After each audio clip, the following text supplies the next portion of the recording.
દારૂ બંધ થાય ને પીઆઈ ને કહેવા માંગુ છું કે જે રજૂઆત કરે એનું નામ બતાવજો. એવી મુશ્કેલી હશે મને ખબર છે. હું તમને જગ જાહેર કહું કે હું દારૂનો વિરોધી છું.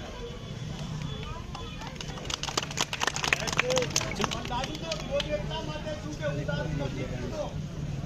મેં કોઈને દારૂ પીવા માટે પૈસા હાલતો નથી, હાલવા દેતો નથી.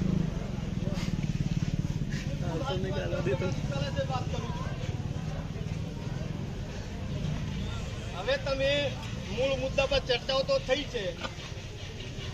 આરોપી કોણ છે કોણ નથી એમાં મારે પડવું નથી.